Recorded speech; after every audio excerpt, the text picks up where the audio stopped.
Good morning students. हम first unit की कुछ प्रॉब्लम्स डिस्कस कर रहे हैं जो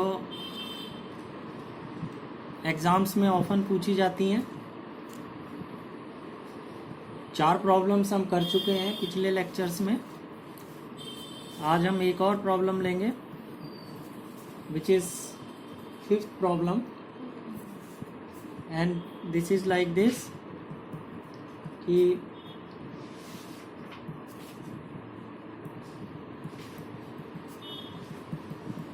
वक्र रेखी निर्देश तंत्र यानी जिसमें निर्देशांक हैं u1, u2 and u3।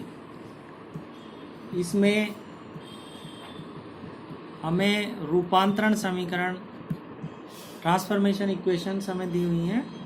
x is equal to u1 u2, y इज इक्वल टू half u2 square minus u1 square and z is equal to u3 एंड एक्स वाई जेड। जैसा कि आपको पता है ये क्या है, कार्तीय निर्देश तंत्र है।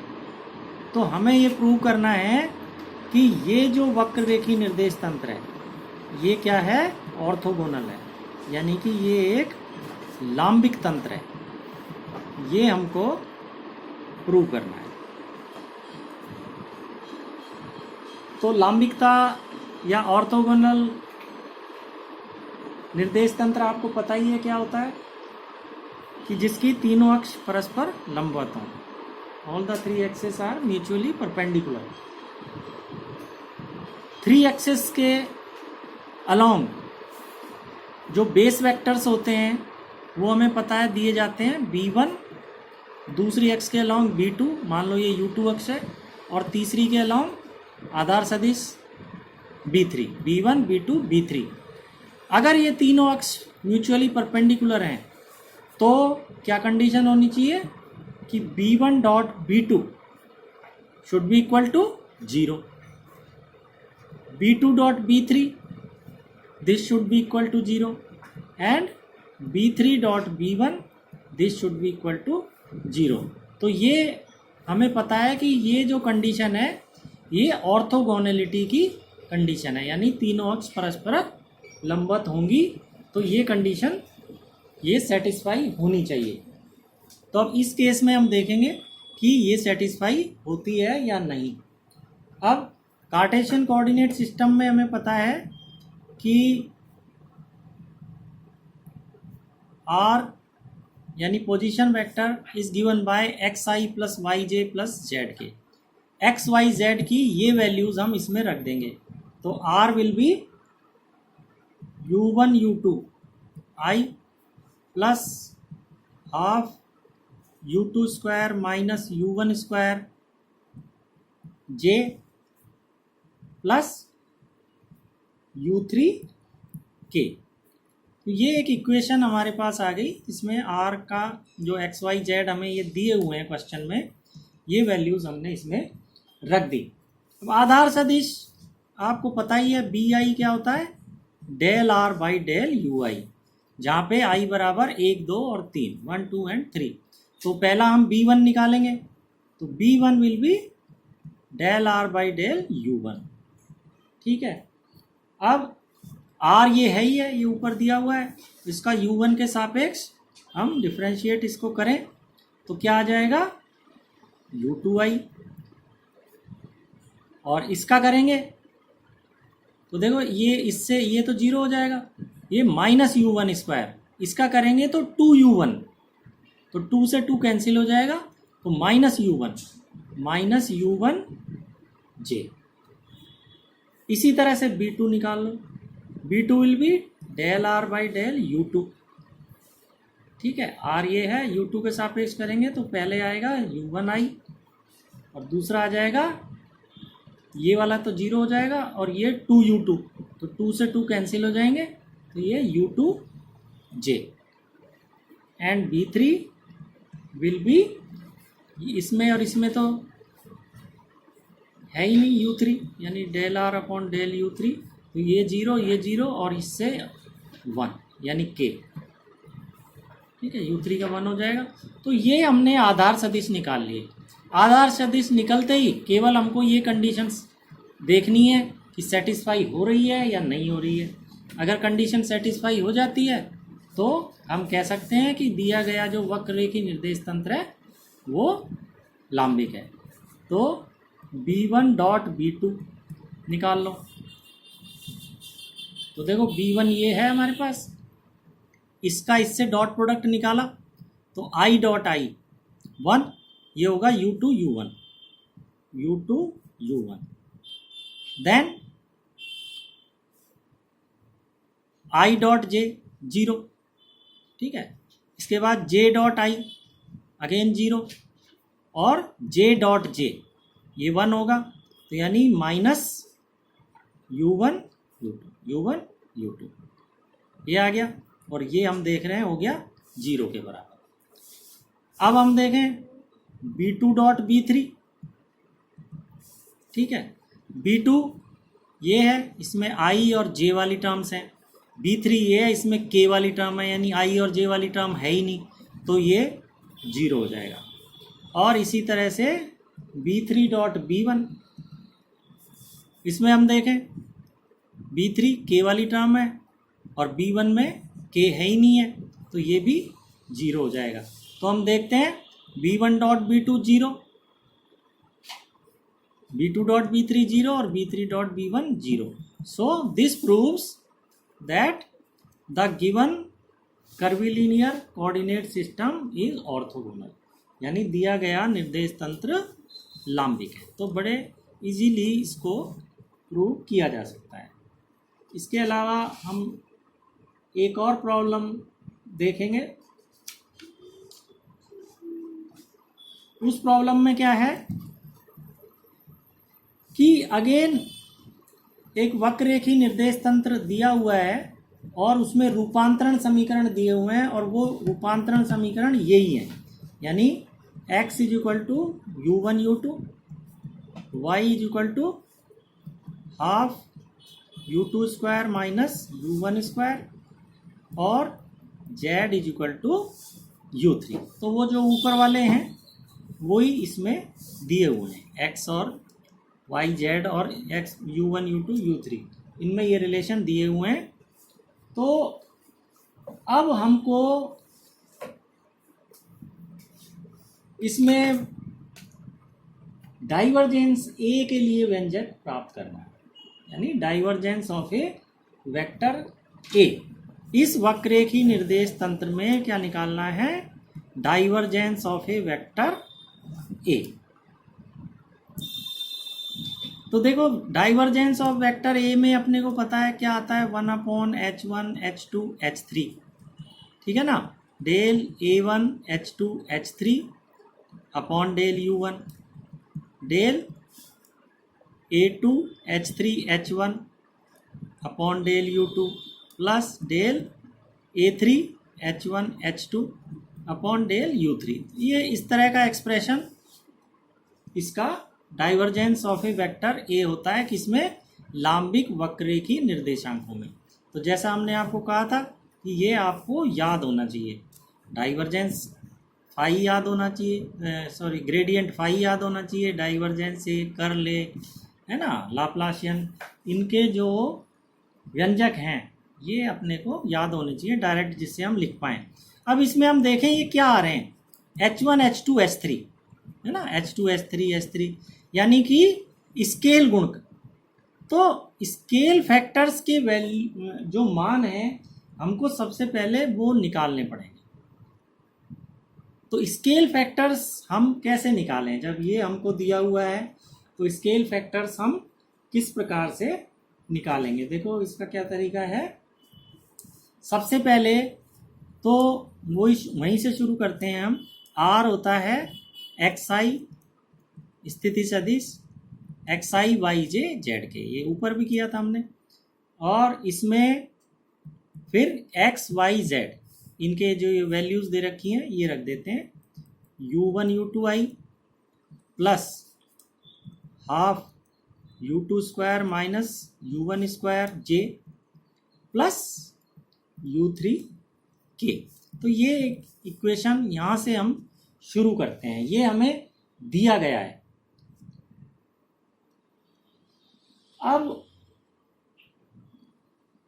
हम देखें कि del R by del U one ये क्या आता है। तो del R by del U one अगर हम निकालें तो देखो यहां से तो आ जाएगा यू टू आई, ठीक है, और यहां से आ जाएगा वही जैसा हमने ऊपर निकाला था, ये तो जीरो और ये माइनस यू वन जे, ठीक, ये ऑलरेडी हम निकाल चुके हैं। अब इससे हम क्या फ़ायदा लेंगे कि डेल आर, आर होता है X I plus Y J plus Z K, ठीक है ना, अपॉन डेल यू वन, ये U two I minus U one J. तो अब देखो इस दोनों तरफ अगर हम कंपेयर करें आई जे और के कोफिशिएंट्स, तो इससे हमें क्या मिलता है, del X by del U one, इधर आई का कोफिशिएंट क्या है del X by del U one, और इधर क्या है यू टू, यानी del X by del U one को बराबर क्या है यू टू। फिर del Y by del U one, देखो ये जे का कोफिशिएंट है और इधर है minus U one,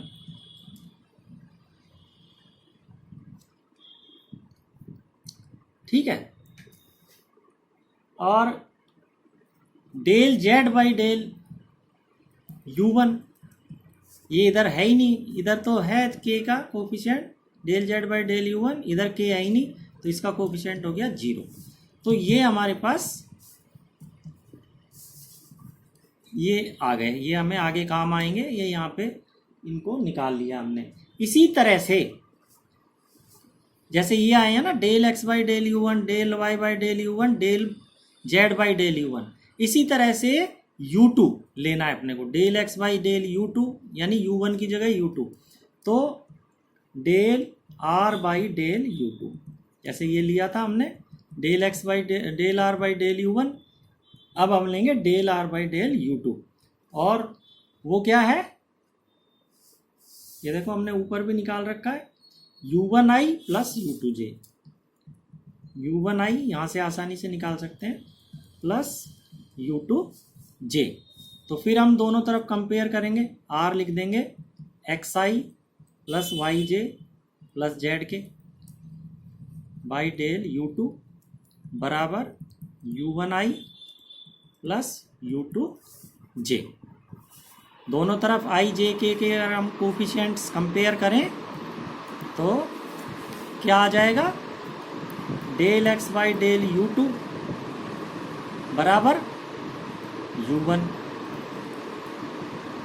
then del Y बराबर del Y by del U two बराबर यू टू, और del Z by del U two बराबर जीरो, क्योंकि इधर के है ही नहीं, तो ये तीन आ गए अपने पास। इसी तरह से del by del U three के भी अपन निकाल लेंगे, देखो कैसे निकलेंगे, डेल बाई डेल, पहले तो वही लिखेंगे del R by del U three, यहाँ पे del R by del U one, del R by del U two और del R by del U three, और del R by del U three ये हमने निकाला था, ये क्या है के, ये क्या है के बराबर। तो फिर हम वही आर रख देंगे X I plus Y J plus Z के, तो ये जब हम रखेंगे और दोनों तरफ कंपेयर करेंगे तो आई और जे के कोफिशिएंट तो इधर है ही नहीं, है ना, तो क्या आ जाएगा कंपेयर करने पे, del X by del U three, sorry del X by del U three is equal to zero, क्योंकि इधर तो के ही है, del Y by del U three again zero, है ना, और del Z by del U three this will be, इधर है के, है ना, के का कोफिशिएंट तो वो वन है, तो ये तीन ये आ गए हमारे पास। तो u1 के सापेक्ष, u2 के सापेक्ष और u3 के सापेक्ष, ये हमने 9 इक्वेशंस जो हैं ये हमने निकाल ली हैं। अब देखो इनका क्या यूज होगा?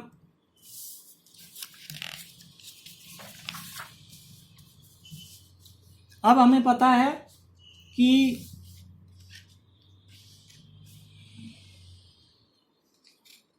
जो एक्स वाई जेड है ना, निर्देशांक एक्स वाई और जेड, ये किनके फलन है?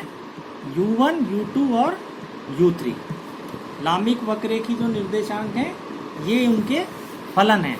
तो हम लिख सकते हैं x is equal to function of u1 u2 u3। ठीक है, इससे क्या आ जाएगा? dx यानी टोटल डिफरेंशियल, ये क्या आ जाएगा?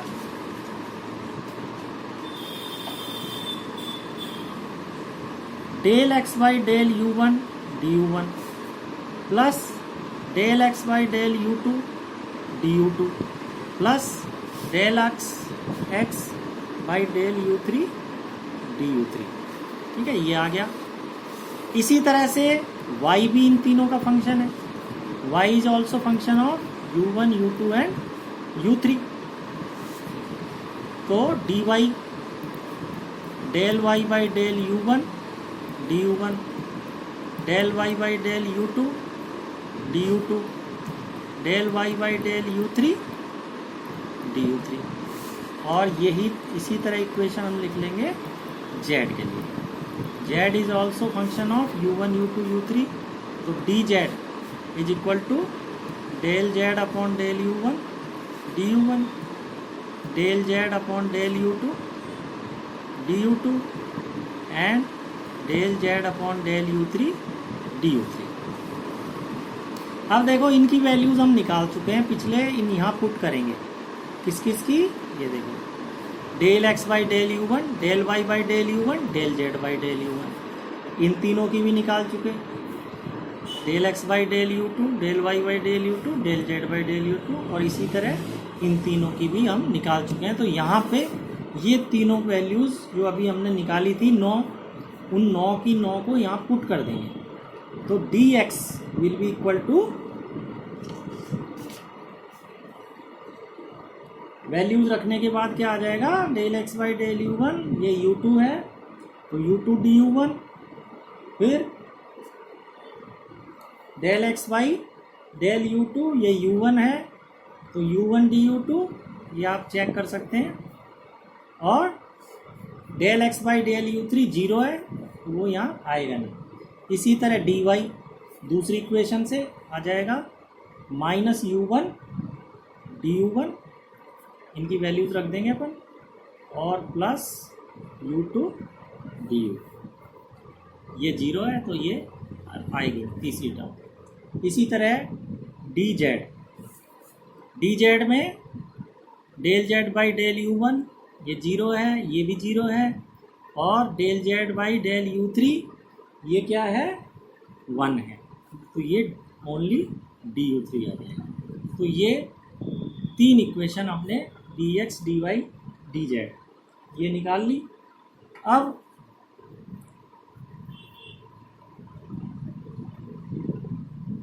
देखो, लंबाई अल्पांश कार्तीय तंत्र में आपको पता है क्या होता है।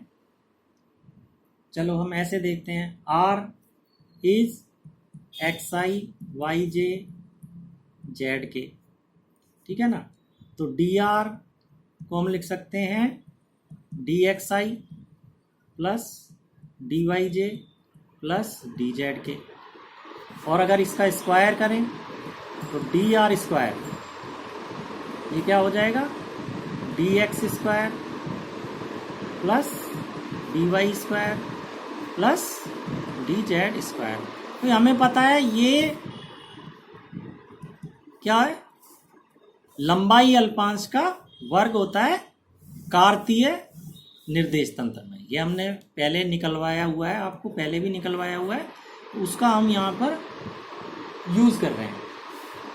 अब इसमें यानी कि dr स्क्वायर,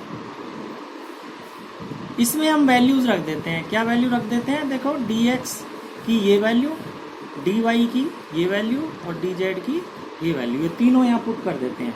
तो क्या आएगा u2 du1 plus u1 du2 है ना, इसका होल स्क्वायर, ये तो हो गया dx square, plus minus u1 du1 plus u2 du2, इसका भी होल स्क्वायर हो गया, यानी ये हो गया dy स्क्वायर, फिर dz square is du3 square. कुछ नहीं किया है, dx dy dz की ये वैल्यू रख दी। अब हमने इसको थोड़ा सा सॉल्व किया, तो इसको खोला, u2 square du1 square u1 square du2 square plus 2u1 u2 du1 du2, इसको खोला, plus u1 square du1 square plus u2 square du2 square, है ना, minus 2u1 u2 du1 du2 और प्लस ये du3 स्क्वायर। देखो ये तो cancel हो जाएगा और इधर से क्या आ जाएगा, dr square is equal to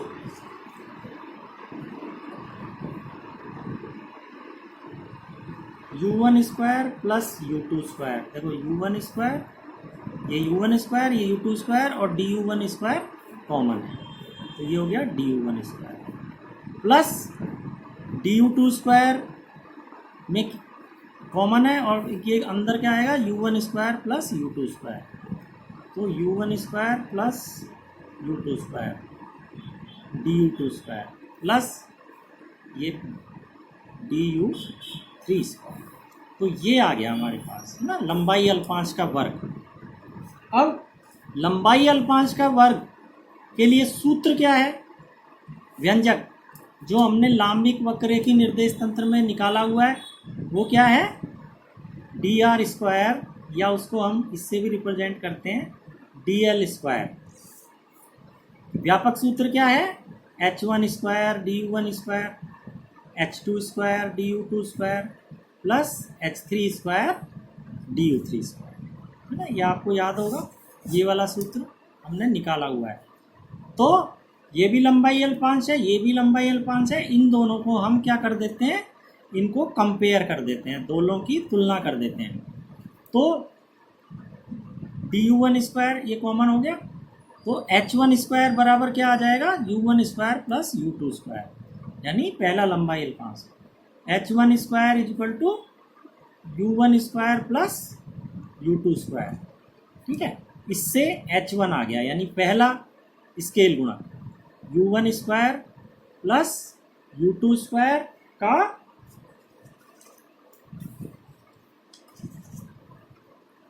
under root. ठीक है, फिर h2 स्क्वायर, h2 स्क्वायर भी यही है u1 square plus u2 square, तो h2 क्या आ गया, under root u1 square plus u2 square का अंडर रूट। और तीसरे स्केल गुणक के लिए h3 square is equal to 1, this implies कि h3 इज इक्वल टू 1। तो ये हमारे पास स्केल गुणक आ गए, यानी आपसे स्केल गुणक निकलवाया जाए तो भी आप इसको यहाँ निकाल सकते हैं। अब हम h1 h2 h3 के मान जो है divergence of a vector a, उसका जो व्यंजक होता है उसमें रख देंगे, जो हमने सबसे पहले लिखा था। Divergence of a vector a क्या होता है, 1 upon h1 h2 h3 del a1 h2 h3 upon del u1 a2 h3 h1 upon del u2 plus a3 h1 h2 upon del u3। अब हमने केवल क्या करना है, इसमें h1 h2 h3 की वैल्यूज रख देनी है। तो डाइवर्जेंस a जो हमसे पूछा गया है उसके लिए व्यंजक हमें क्या प्राप्त हो जाएगा, देखो h1 h2 h3 तीनों को मल्टीप्लाई करेंगे तो u1 square plus u2 square, under root हट जाएगा, तो 1 upon u1 square plus u2 square, ये आ जाएगा, ये तो बाहर आ गया, और अंदर क्या आ जाएगा, डेल A1 और H2H3 यानी दिस मल्टीप्लाइड बाय दिस, तो ये आ जाएगा under root U1 square plus U2 square upon del U1, then plus A2 H3H1 H3H1, तो 1 से ये मल्टीप्लाई हुआ तो यही आ जाएगा under root U1 square plus U2 square upon del U2 plus A3H1 H2 del A3 और H1 H2, तो स्क्वायर रूट हट जाएगा, ये आ जाएगा U1 square plus U2 square.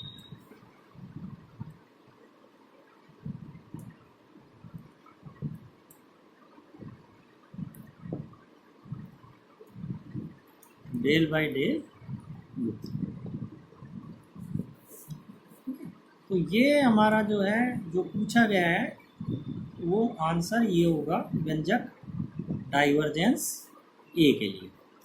तो इसमें यही है कि सबसे पहले हमको ये देखना है कि डाइवर्जेंस ए के लिए व्यंजक ये होता है, और फिर उसमें क्या है कि H1 H2 H3 की वैल्यूज़ हमें निकालनी है, जिससे ये वाला क्वेश्चन सॉल्व हो जाता है। इसको एक दो बार लिख के इसकी प्रैक्टिस कर लेना, स्टेप्स इसके देख लेना, तो बड़ा इजीली ये हो जाएगा।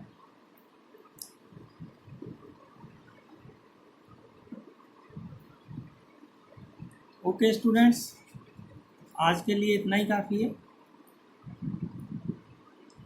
Have a nice day.